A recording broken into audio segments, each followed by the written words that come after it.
네,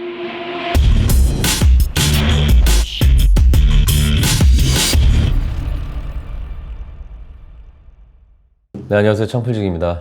오늘 말씀드릴 주제는 제목에서 보시다시피 김모네, 미소모네, 국수모무들의 몰락이 다가온다. 판이 완전히 바뀌는 거대한 물결이라고 이름을 지었습니다. 우리 주변에서 굉장히 오랫동안 사랑받던 브랜드 있고 저 또한 굉장히 좋아하는 브랜드이고 자주 가서 저도 먹는 브랜드이기 때문에 그 브랜드에 대한 나쁜 감정이라든지 이런 건 전혀 아닌 거고, 어쨌든 이 채널이 초보 창업자들을 위한 채널이기 때문에 그분들께서 앞으로 이 시장이 어떻게 변할 것인지에 대해서 저는 좀 알려드리려고 하는 거니까 오해 안 하셨으면 좋겠습니다. HMR이라고 하잖아요. HMR.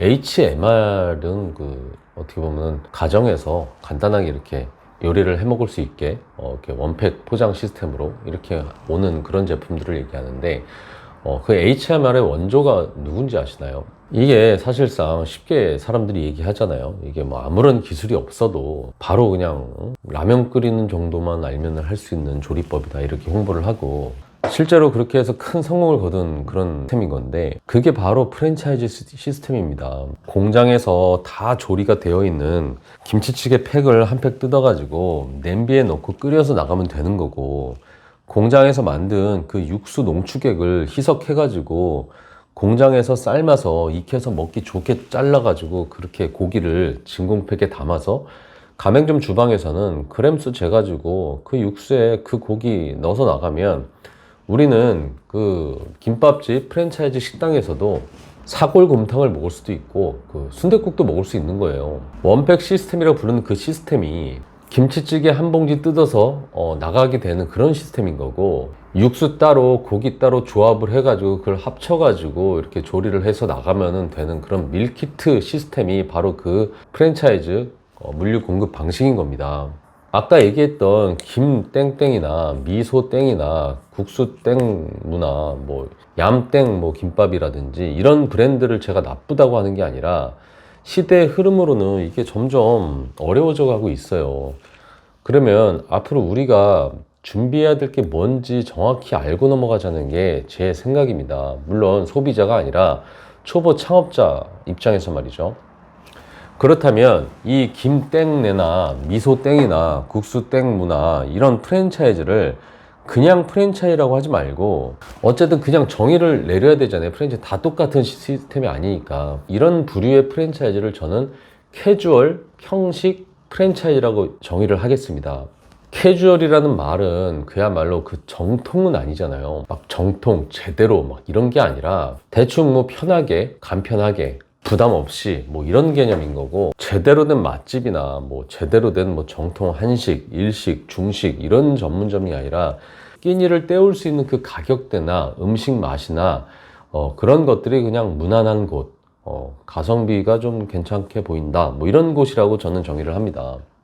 미소땡 가서 제대로 된 일식을 바라는 사람은 없잖아요. 홍자땡 이런 데 가서 제대로 된 중식을 맛봐야겠다 이렇게 가진 않지 않습니까? 김가땡 가서 완벽한 돈가스를 원한다 이런 건 아니란 말이에요. 그냥 그 적당한 가격에 이것저것 다양하게 파니까 사람들과 함께 가고 동료들과 함께 가고 애들 데리고 함께 가서 그냥 끼니 때우기 좋은 곳인 겁니다.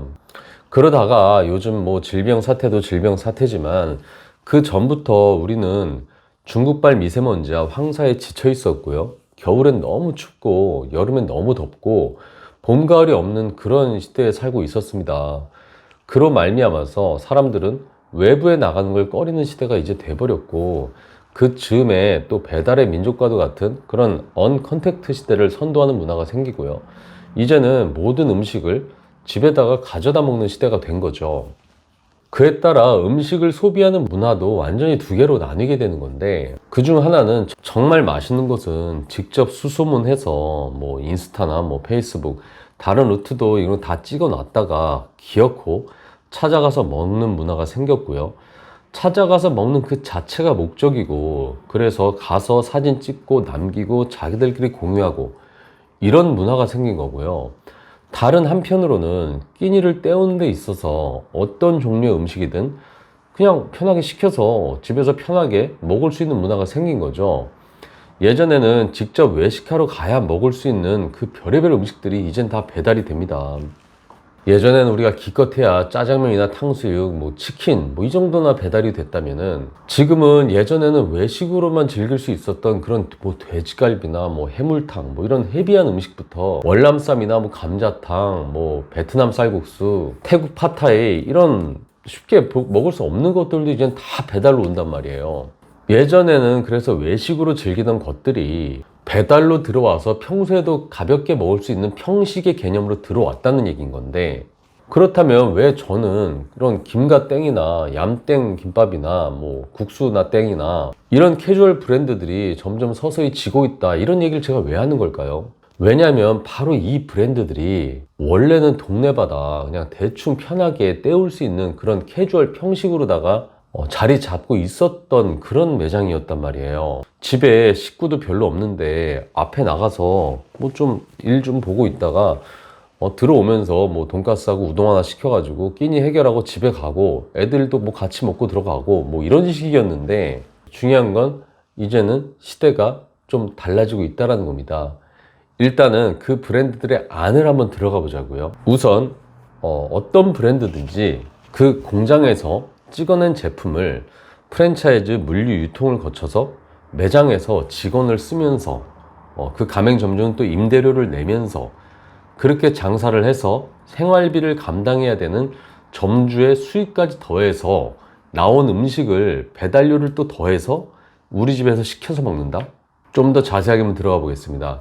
김치찌개를 만약에 1,000원짜리 김치찌개를 만들어서 공장 마진과 물류비 1,000원을 더해서 그럼 2,000원이 되잖아요. 그러면 2,000원에 받은 프랜차이즈 본사는 프랜차이즈 회사도 먹고 살아야 되니까 또 물류비 또 보내는 비용 또 더 할 거 아니에요.